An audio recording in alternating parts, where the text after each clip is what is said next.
Bonjour à tous. Alors, j'espère que vous allez bien ce matin. C'est vraiment un beau dimanche, un dimanche important, le début de nos clubs du dimanche, et puis on se réjouit vraiment de ça. Et vraiment, je suis heureux du thème qu'ils ont trouvé pour cette année, ranimer la flamme de la foi. Je trouve que c'est vraiment un thème qui est approprié. Ça fait depuis plus d'un an, un an et demi, depuis mars 2020, que nous n'avions pas eu de club du dimanche pour les enfants. Alors, on veut toujours que le Seigneur puisse agir dans le cœur de nos enfants, qu'il puisse les attirer à lui. Alors, vraiment, je me réjouis de ce que, aujourd'hui, on puisse relancer les clubs du dimanche. Et dernièrement, ma fille Emma, qui a 7 ans. Elle était vraiment contente de savoir que maintenant, elle passe au 2e étage, parce qu'elle était dans le groupe des plus jeunes, donc au 1er étage, et là, maintenant, pour elle, elle est rendue au 2e étage. Et elle m'a fait une demande plutôt hésitée. C'est quelque chose qu'on ne me demande pas souvent. Elle m'a demandé de faire des sermons plus longs, des prédications plus longues. Alors, ça m'a quand même surpris. Je ne sais pas si vous êtes d'accord avec ça. Et je lui ai posé la question, pourquoi? Pourquoi aimerais-tu que je fasse des prédications plus longues? Et puis au début, elle ne voulait pas me le dire, parce que. Parce que. Alors, je lui ai reposé la question, il doit sûrement y avoir une raison. Elle me dit, parce que. Alors, j'insiste de nouveau, pourquoi? Puis finalement, bien, elle m'avoue que c'est parce qu'elle va avoir plus de temps avec les autres enfants. Elle s'amuse beaucoup. Et là, j'ai tenté de lui expliquer que c'était peut-être pas une si bonne idée que ça, de faire des prédications plus longues. Et parce que, bon, la prédication, c'est quand même une trentaine de minutes, et puis je sais que ça demande une concentration de votre part. Et puis, je tentais de lui expliquer que c'était peut-être pas une bonne idée, puis elle semblait un peu surprise de savoir que vous pourriez ne pas aimer ça. Parce qu'elle m'a dit, voyons, les gens aiment ça, Dieu. Ils aiment ça, les belles histoires de Jésus. Alors, j'ai trouvé ça bien drôle. Mais rassurez-vous, je vais tenter d'être raisonnable dans la longueur de mes prédications, même si parfois, j'ai tendance à m'étendre un peu, comme ça a été le cas la semaine passée. Alors, on se réjouit pour nos clubs du dimanche. Et on se réjouit ce matin aussi, nous, les adultes, d'être ici, à la présence du Seigneur, pour ouvrir sa parole ensemble. Parce qu'on aime ça, Dieu, n'est-ce pas? Oui, amen. Alors ce matin, je termine ma série de prédications sur le chapitre 16 de l'Épître de Paul aux Romains, une petite série que j'ai commencée il y a quelques semaines de cela. Alors, ce matin, nous arrivons à la fin du chapitre 16, qui est aussi la fin de l'Épître de Paul aux Romains. C'est la fin, c'est la conclusion de l'Épître, mais quelle fin? Quelle conclusion? Paul termine avec une doxologie, c'est-à-dire une louange à Dieu. Alors, il termine en grand, il termine en beauté. Alors, juste pour vous situer un petit peu là où nous en sommes, ce que contient le chapitre 16 de l'Épître aux Romains. Alors, vous vous souvenez, il y a d'abord une recommandation. Paul recommande une femme à l'Église de Rome du nom de Phébé. Il y a ensuite plusieurs salutations personnelles. Donc, Paul salue plusieurs collaborateurs, des hommes et des femmes. Nous retrouvons ensuite une exhortation de dernière minute. Il y en a plusieurs dans l'Épître aux Romains, mais ici, Paul se permet une exhortation donc de dernière minute. Et après cette exhortation, nous retrouvons d'autres salutations. Des salutations de dernière minute également, mais cette fois-ci qui ne proviennent pas de Paul, mais des personnes qui sont avec lui, de ses collaborateurs. Vous vous en souvenez, nous avons parlé de ces personnes qui étaient présentes dans la maison d'un homme nommé Gaius. Et pour clôturer le tout, il y a cette belle doxologie dans les versets 25 à 27, une formule de louange envers Dieu. L'apôtre Paul termine son épître en louant Dieu pour l'Évangile, pour ce que Dieu a fait en Jésus-Christ. Alors, c'est cette doxologie que nous allons voir ce matin. Et comme mentionné, Paul termine en grand. Il termine avec force, avec puissance. Un peu comme c'est le cas dans certaines œuvres musicales. Hein. Vous le savez, lorsqu'on écoute parfois de la musique ou des chants, voire de grandes œuvres musicales, on constate qu'il y a une certaine progression dans l'intensité sonore. Hein, souvent, ça commence doucement, mais peu à peu, on ajoute des instruments, des voix, on chante plus fort, on accentue la note, le son est amplifié, et là, on termine avec force, puissance et beauté. Alors, je trouve que c'est un peu la même chose ici ce matin avec cette doxologie. Paul termine sa lettre avec force, avec puissance. Cette doxologie, on dirait un crescendo. Hein? Je pense que c'est comme ça qu'on dit on augmente le son, on augmente le volume, hein? Il y a un crescendo. Alors on dirait que cette doxologie, c'est un crescendo. Hein? Paul augmente le son, il augmente le volume. On dit de l'épître de Paul aux Romains que c'est un monument, que c'est une grande œuvre, une œuvre théologique, pastorale. On dit que c'est le magnus opus de l'apôtre Paul, donc son œuvre la plus connue, la plus renommée. Ce n'est pas une œuvre musicale, mais une œuvre théologique, pastorale, et qui se termine sur une belle note. Il termine en beauté. Alors, quelle est cette doxologie? Bien, c'est ce que nous allons lire maintenant, Romains, chapitre 16, les versets 25 à 27.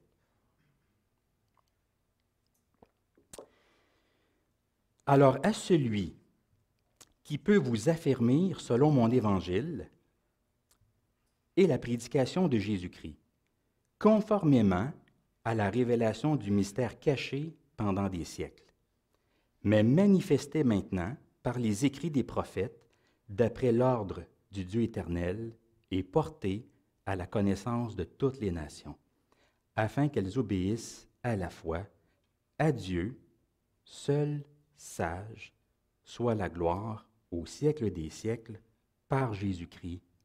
Amen. Alors oui, nous avons l'occasion et le privilège d'ouvrir la parole de Dieu ensemble, alors que la voix du Seigneur puisse se faire entendre à travers cette doxologie, et surtout, puissions-nous joindre notre voix à celle de Paul, cette voix de Paul qui loue le Seigneur, donc joindre notre voix à celle de Paul et chanter cette doxologie à la gloire de Dieu. Amen.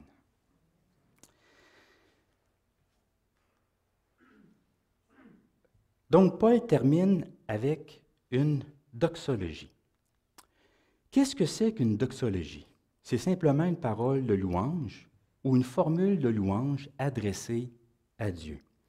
Le mot doxologie vient du grec ancien, doxa, qui veut dire gloire, et logos, qui veut dire parole, discours. Donc, une doxologie, c'est littéralement une parole de gloire, une parole de louange à Dieu. La Bible est remplie de doxologie, de paroles de louange. On les retrouve à différents endroits dans la Bible, un peu partout, dans les psaumes, dans les évangiles, dans les lettres de Paul, dans le livre de l'Apocalypse. Rendre gloire à Dieu, le louer pour ses œuvres, pour ses hauts faits, pour ce qu'il a fait, ça l'a toujours fait partie de la foi et de la pratique juive et chrétienne. Des doxologies, il y en avait dans le temple de Jérusalem, il y en avait dans les synagogues, et ça faisait aussi partie des cultes chrétiens. Dans les évangiles, nous avons de beaux exemples de doxologie. Pensons au cantique des anges, lorsqu'ils sont apparus aux bergers dans les champs lors de la naissance de Jésus. Vous vous en rappelez, lorsque les anges sont apparus, ils se sont mis à chanter, et qu'est-ce qu'ils ont dit? Gloire à Dieu dans les lieux très hauts, et paix sur la terre parmi les hommes qui l'agrée. Alors, c'est une belle doxologie qui a même inspiré un cantique que nous chantons à Noël, Les anges dans nos campagnes, qui reprend cette doxologie angélique. Pensons aussi à l'entrée triomphale de Jésus à Jérusalem. Lorsque Jésus s'est approché de Jérusalem, il y a des foules qui se sont mises à chanter, à louer Dieu à voix haute en disant « Béni soit le roi qui vient au nom du Seigneur, paix dans le ciel et gloire dans les lieux très hauts. » Le Notre Père aussi Vous savez comment se termine le Notre Père? Car c'est à toi qu'appartiennent le règne, la gloire et la puissance au siècle des siècles. C'est une doxologie et ça clôture bien le Notre Père parce qu'après les demandes, après les pétitions, bien, on termine sur une parole de louange, on exprime notre foi dans le règne, la gloire et la puissance divine. Donc la Bible abonde en doxologie. Paul ici termine sa lettre et se sent poussé à louer Dieu. Il écrit à celui qui peut vous affermir, etc., pour finalement arriver à la fin où il dit « À Dieu, seul sage, soit la gloire au siècle des siècles par Jésus-Christ. » Amen. Alors, il se sent poussé à arriver à la fin de son projet littéraire. Il se sent poussé à donner gloire à Dieu.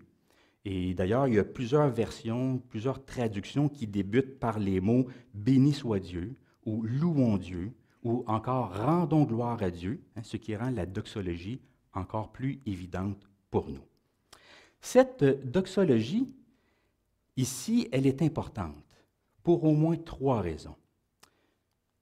D'abord, parce qu'elle résume bien les principaux thèmes de cette épître de Paul aux Romains. Cette doxologie, elle est très riche, elle est très dense, elle est très profonde, et on y retrouve plusieurs thèmes qui ne sont pas nouveaux, mais que Paul a déjà abordés plus tôt dans son épître.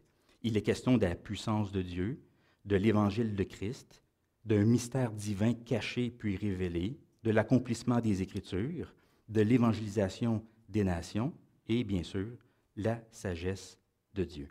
Alors, ce sont des thèmes qui sont présents dans l'épître, dans les chapitres précédents, et cette doxologie les rappelle. Et non seulement elle les rappelle, elle les condense, elle les met ensemble, elle les raccorde, elle les intègre les uns dans les autres. Alors, c'est vraiment une doxologie qui est une conclusion appropriée, une fin naturelle à cette épître-là. Ce n'est pas une doxologie qui est étrangère au reste de l'épître.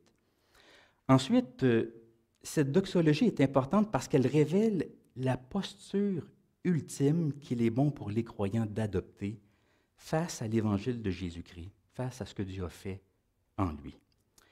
Et cette posture, c'est l'émerveillement, la reconnaissance et la louange.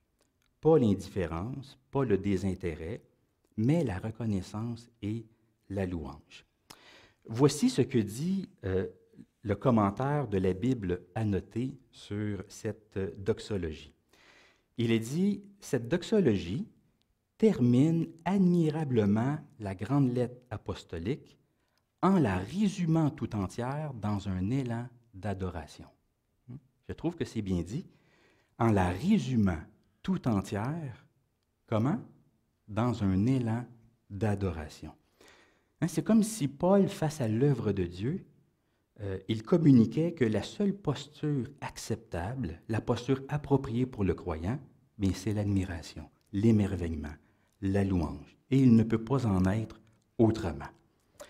Et finalement, cette doxologie, elle est importante pour nous parce qu'elle montre la finalité de la théologie et même de notre vie.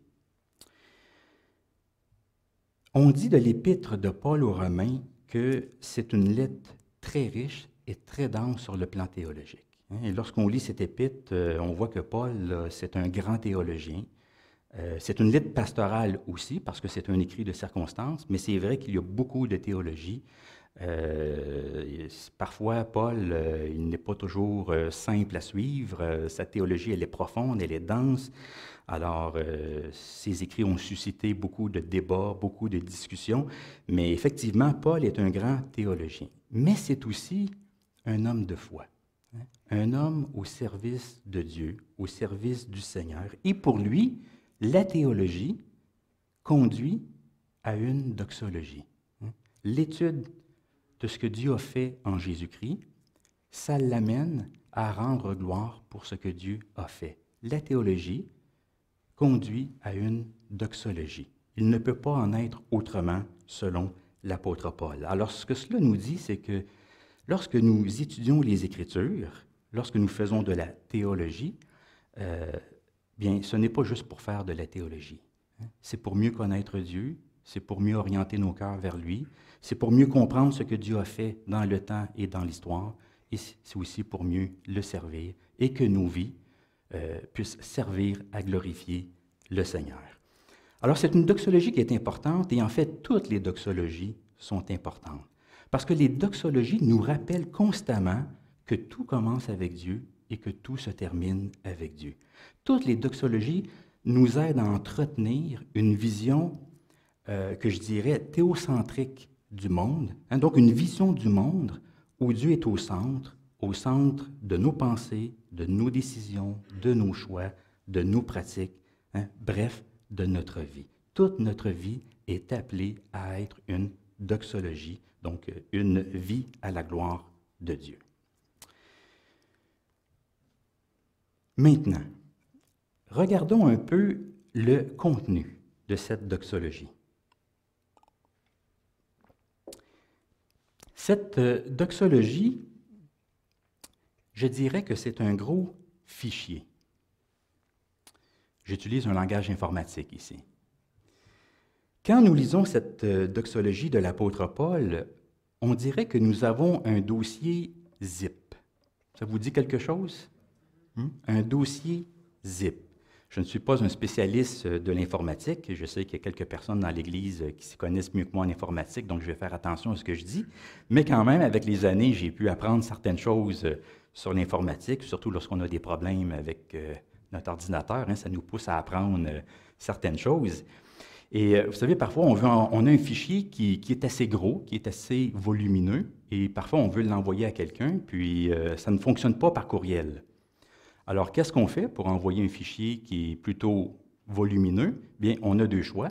On peut utiliser un service de transfert de fichiers qu'on retrouve sur le web, ou bien on peut décider de zipper le fichier, c'est-à-dire on peut le compacter, le compresser. Alors, lorsque le fichier est compressé, il prend moins de place, alors c'est plus facile de le stocker, de le transférer, de l'envoyer plus rapidement vers d'autres ordinateurs. Et il est même possible de créer, selon ce que je comprends, un dossier zip, c'est-à-dire un dossier qui comprend plusieurs fichiers compressés, compactés. Alors, vous pouvez envoyer un dossier et zip, et lorsque la personne reçoit ce dossier-là, elle va l'ouvrir, et là, il va y avoir plusieurs fichiers qui sont à l'intérieur de ça. Est-ce que ça va jusqu'ici? Oui? C'est bon? Je ne me suis pas trop trompé dans mon explication informatique? Parfait. Alors, on dirait que c'est un peu ce que nous avons ici. On dirait qu'on a affaire à un dossier zippé, c'est-à-dire à un fichier qui comprend d'autres fichiers compressés, compactés. C'est que dans cette doxologie, on retrouve au moins 5 grands thèmes, 5 thèmes importants, 5 fichiers compressés. Alors, il nous faut les ouvrir, il nous faut voir ce qu'ils contiennent. Alors, c'est ce que nous allons faire maintenant. Nous allons regarder ces 5 thèmes et on va tenter de les ouvrir. Le premier thème de cette doxologie, c'est celui de la puissance de Dieu, le Dieu qui est capable.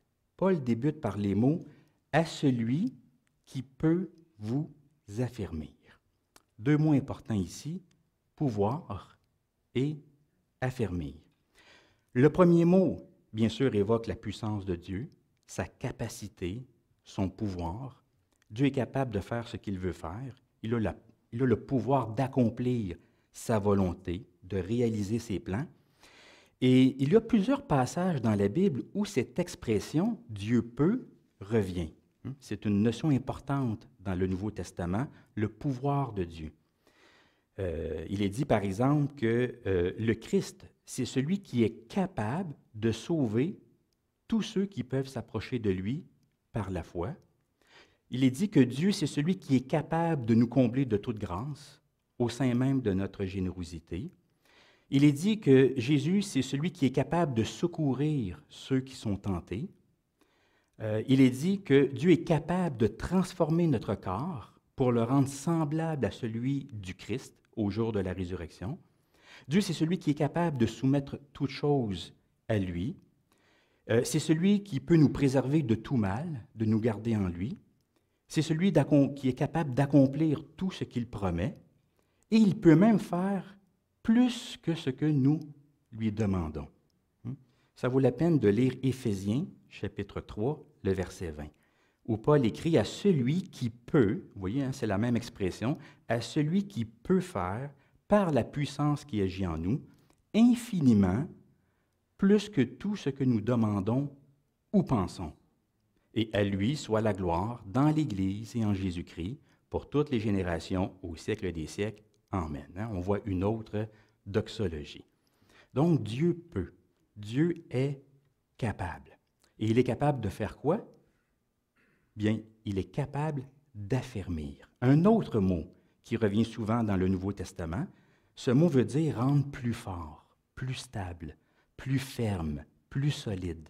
C'est renforcer ce qui est fragile, stabiliser ce qui est instable, c'est fortifier ce qui est faible. Dieu est capable de raffermir la foi, de lui donner du tonus, en quelque sorte. Il est capable de rendre fort, d'établir solidement les croyants dans la vérité. Alors, la puissance de Dieu, oui, c'est une puissance qui sauve, parce que Paul l'a déjà mentionné un peu plus tôt, au tout début de son épître. Hein, vous vous souvenez cette parole de l'apôtre Paul, « Je n'ai point honte de l'Évangile, c'est la puissance de Dieu pour le salut de tout homme qui croit. » Alors, Dieu est capable de sauver, de nous faire participer au salut. Mais plus que cela, la puissance de Dieu, c'est une puissance qui fortifie, qui établit, qui nous rend forts, qui nous rend stables.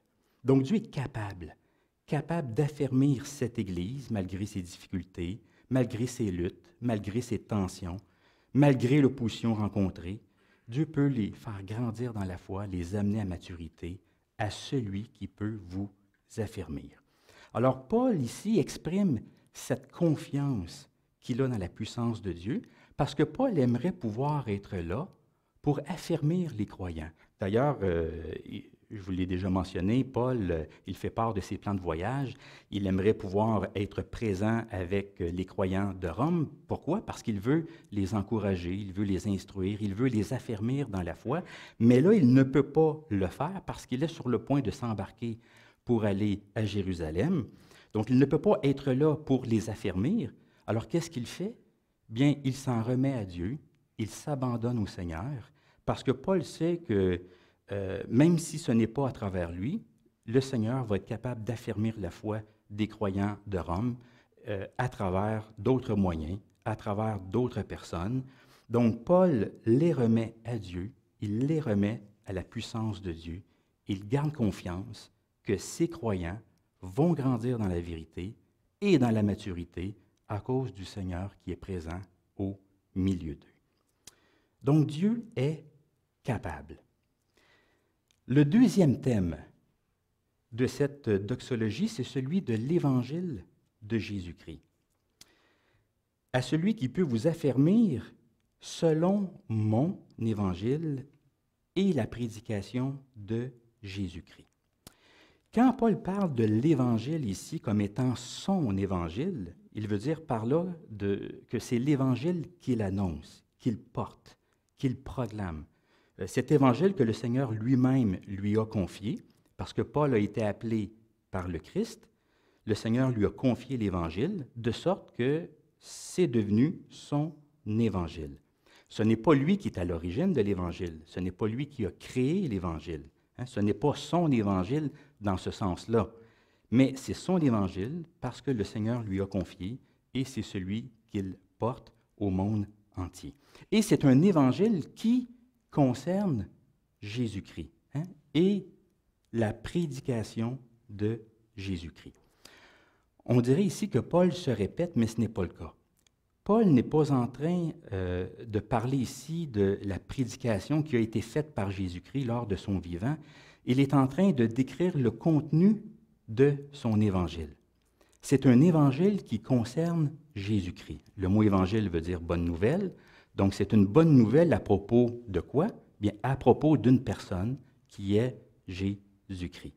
Et ça comprend l'ensemble de sa vie et sa mort et sa résurrection. Paul annonce l'Évangile qui concerne la personne de Jésus-Christ. Il y a un livre intéressant qui a été publié il y a maintenant plusieurs années et qui est devenu un classique en théologie.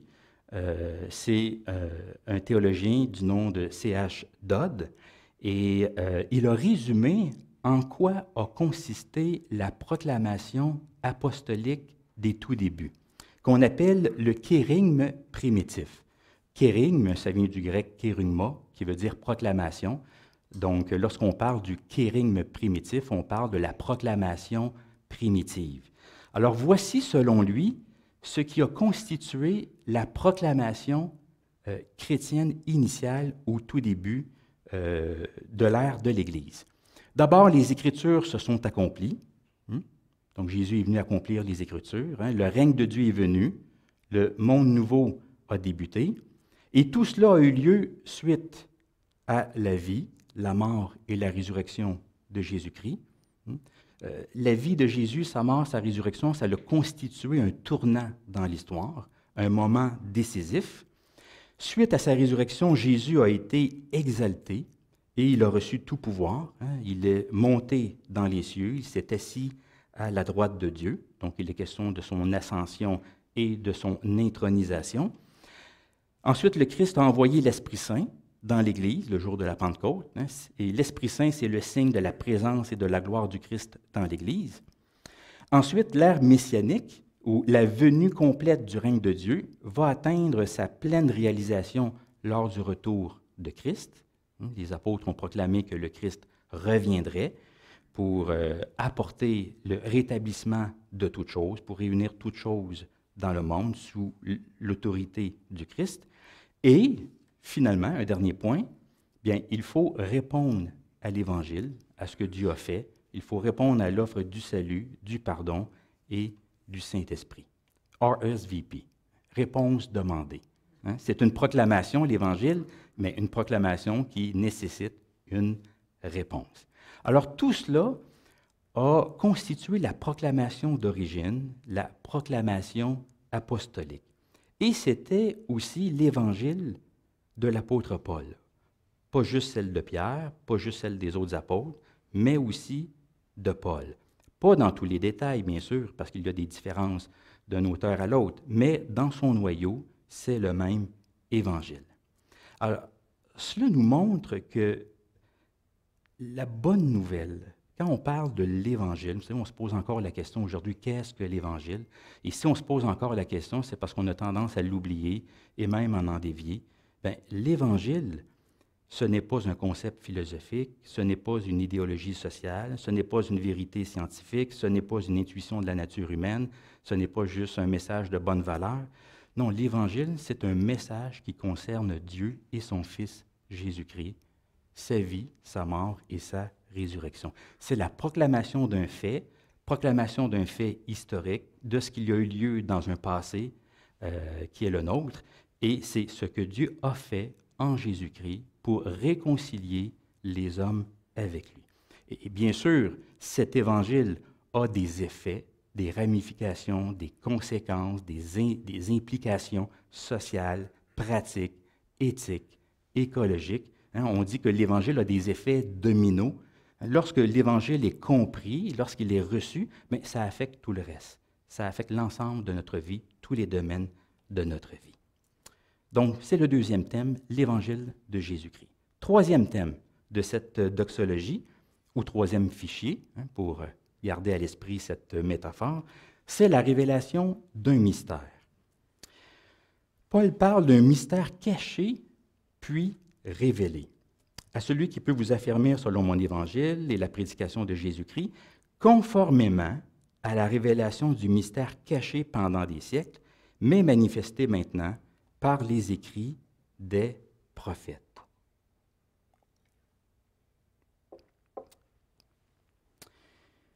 Donc l'Évangile, c'est une vérité révélée, d'abord cachée, puis finalement révélée. C'est un mystère, mais attention, un mystère dans le sens biblique du terme. Parce qu'un mystère dans la Bible, ce n'est pas ce à quoi nous pensons, nous, aujourd'hui. Pour nous, un mystère, qu'est-ce que c'est? Bien, pour nous, c'est une intrigue, c'est une énigme à résoudre, comme on le voit dans les récits policiers.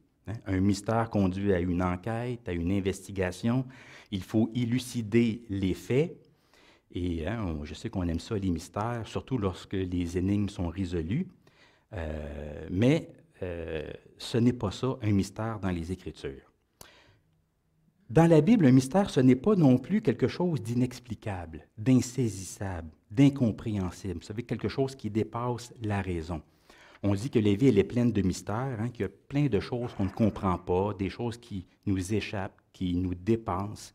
Et c'est vrai aussi que dans la foi chrétienne, il y en a plein des mystères dans ce sens-là.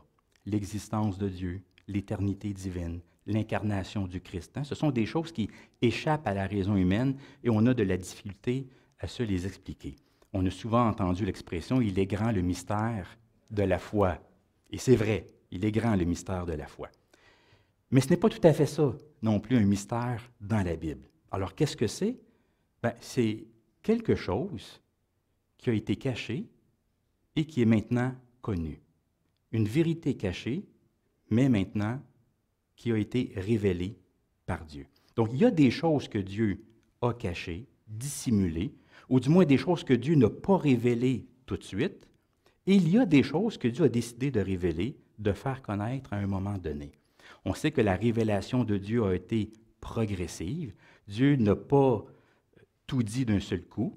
Sa révélation s'est échelonnée sur une longue période de temps. Donc, on parle d'une révélation qui a été progressive, mais peu à peu, au fur et à mesure que l'histoire biblique avance, il y a des vérités qui nous sont connues. Ce qui était caché auparavant finit par devenir public, par devenir connu.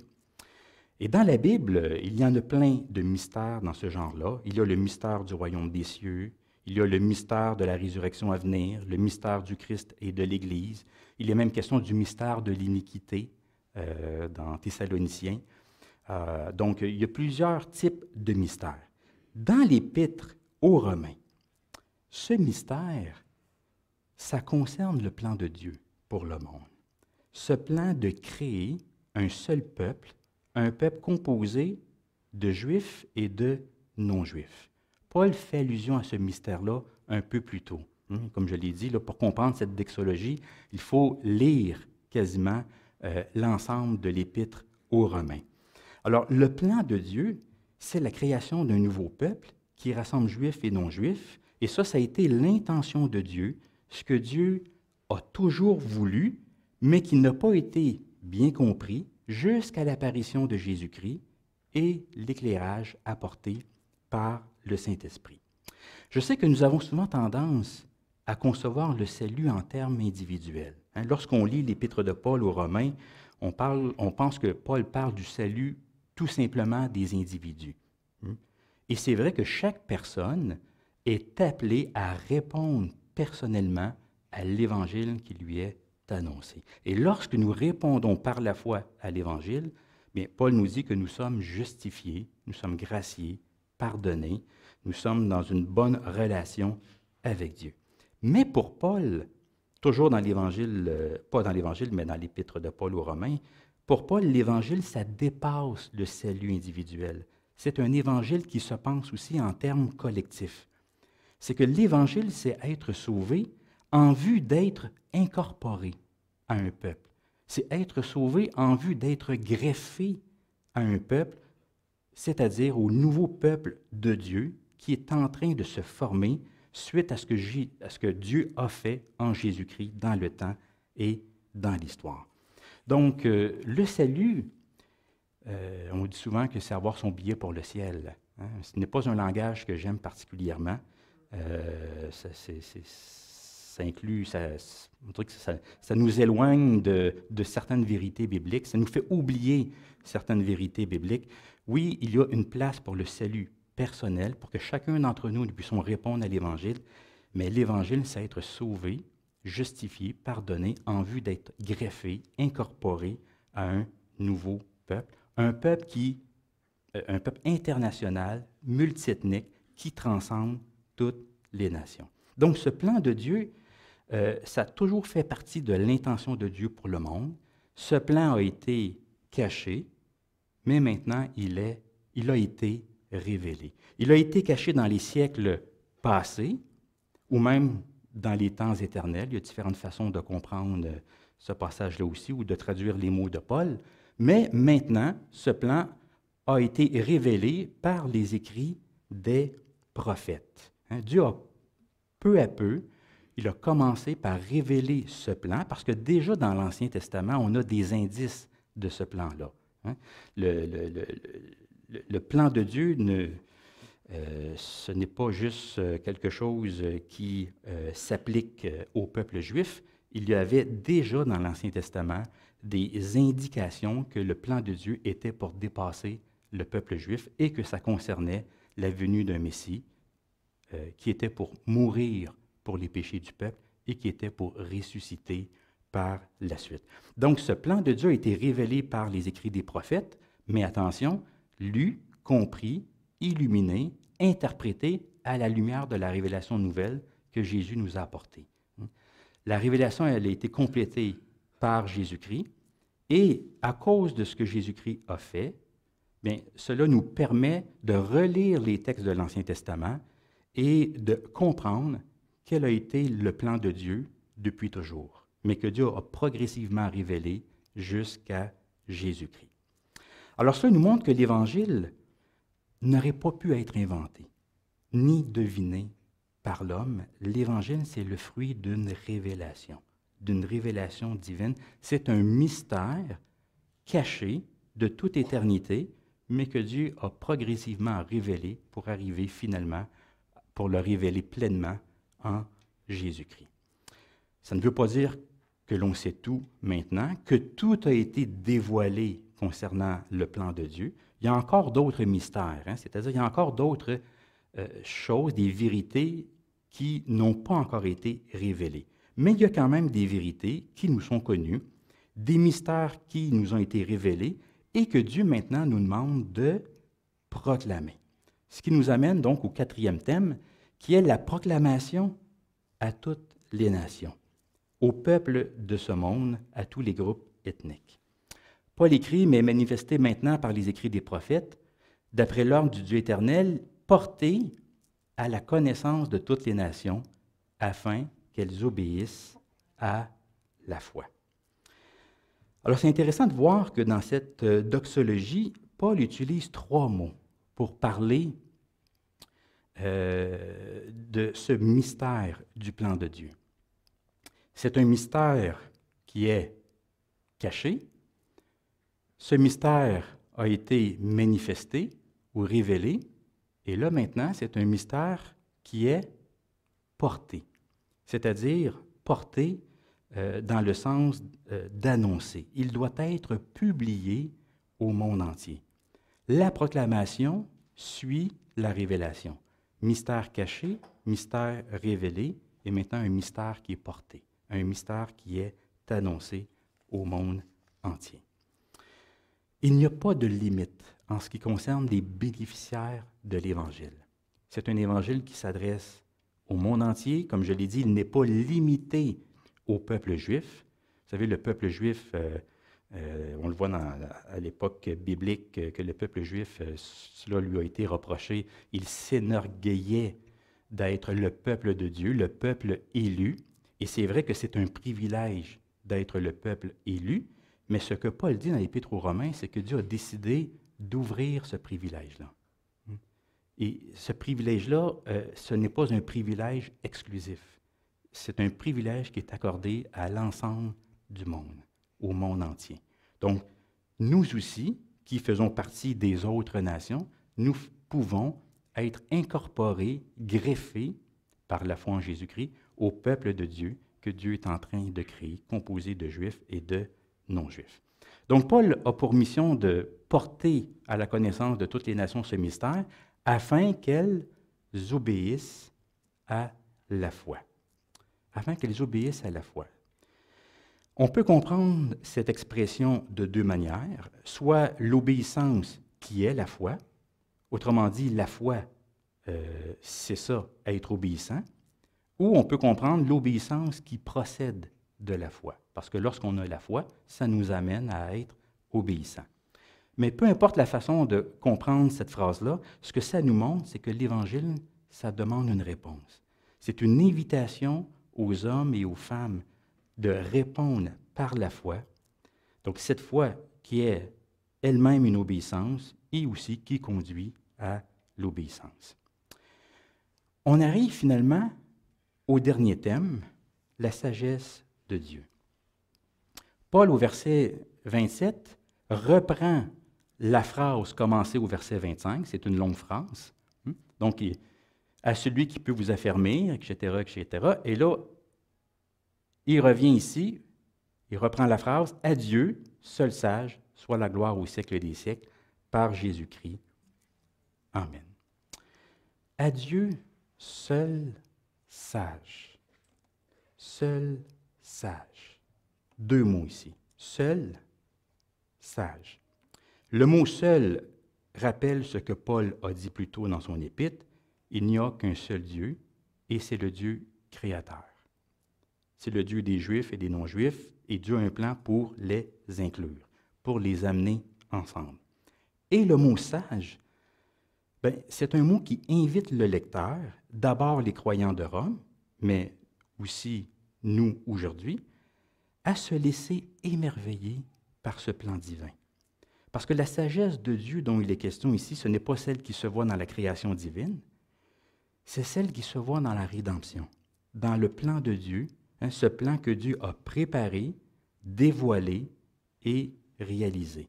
La sagesse de Dieu, elle éclate dans l'œuvre du salut que Dieu a accompli en Jésus-Christ.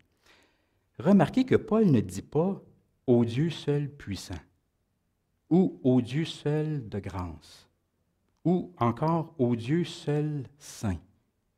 Non, il dit « au Dieu seul sage ».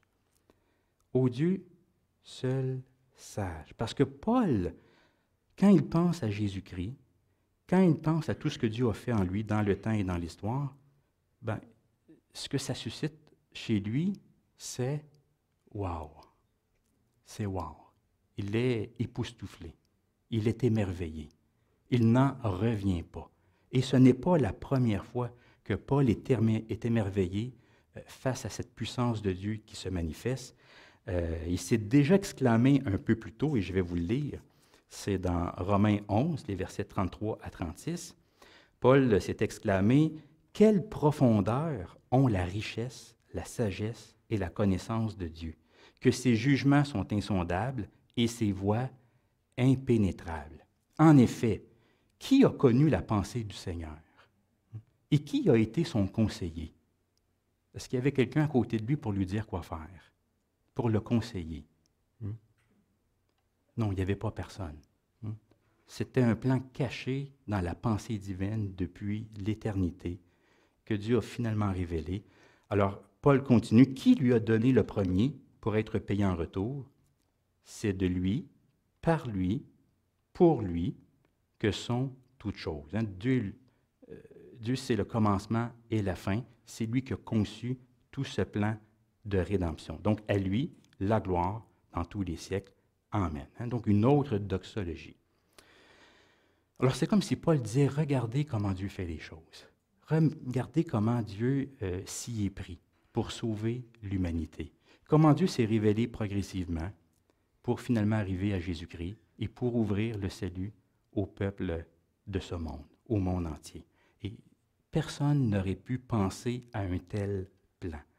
Alors, Paul ne peut pas faire autrement que d'être émerveillé par cette sagesse de Dieu. Et c'est pourquoi il dit « À Dieu, seul sage, soit la gloire. » Donc, tout le mérite au siècle des siècles par Jésus-Christ.